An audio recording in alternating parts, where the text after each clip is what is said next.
Sejak abad ke-7, para pedagang dari Arab, Persia, dan Gujarat berdatangan ke Nusantara, khususnya ke pelabuhan-pelabuhan seperti Aceh, Malaka, dan Jawa.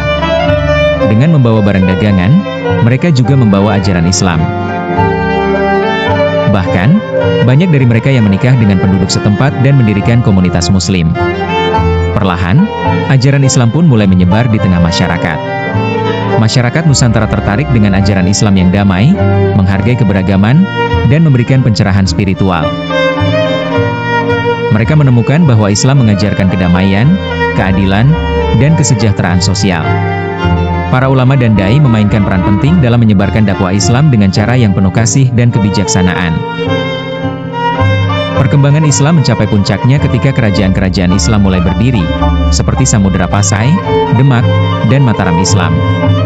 Kerajaan-kerajaan ini tidak hanya berperan sebagai pusat kekuasaan politik dan ekonomi, tetapi juga sebagai pusat pengembangan budaya, pendidikan, dan hukum Islam.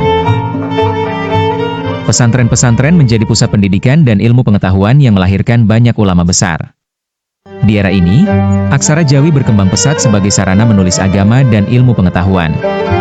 Seni kaligrafi dan sastra Islam pun tumbuh subur, memperkaya kebudayaan lokal. Dengan adanya kerajaan Islam, hukum Islam seperti adat musyawarah, zakat, dan adab-adab Islam menjadi bagian yang integral dari kehidupan sehari-hari. Peradaban Islam membawa nuansa baru ke Nusantara, yang menekankan kedamaian, pengetahuan, dan menghargai perbedaan.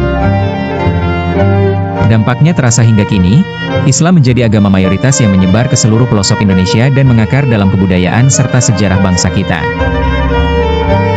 Pelajaran dari kisah ini adalah bahwa penyebaran agama dapat dilakukan dengan cara yang damai, yaitu melalui perdagangan, pernikahan, dan dakwah yang penuh kasih, sehingga memberikan dampak positif bagi peradaban masyarakat. Agama Islam ditemukan masuk ke Prancis sejak abad ke-8. Tepat pada tahun 732, pasukan Muslim dari Spanyol berusaha untuk memperluas wilayah kekuasaan mereka ke Prancis. Namun, usaha mereka dihentikan oleh Charles Martel dalam pertempuran Tours. Meskipun demikian, penyebaran Islam tidak berhenti di situ. Islam benar-benar mulai berkembang di Prancis pada abad ke-20 ketika banyak imigran Muslim dari Aljazair, Maroko, dan Tunisia datang mencari kehidupan yang lebih baik. Mereka membawa budaya dan warisan Islam ke tanah Prancis. Saat ini, agama Islam telah menjadi agama terbesar kedua di Prancis. Dengan jutaan pemeluk dan ribuan masjid tersebar di berbagai kota, Islam tidak hanya menjadi bagian dari kehidupan spiritual, tetapi juga menjadi elemen yang penting dalam budaya modern Prancis. Islam dan pengaruhnya telah menjadi jembatan penting dalam dialog budaya dan keagamaan di Prancis. Dari sejarah perang hingga menjadi bagian esensial dari budaya modern Prancis, Islam telah menunjukkan daya tahan dan pengaruh yang signifikan dalam perjalanan waktu.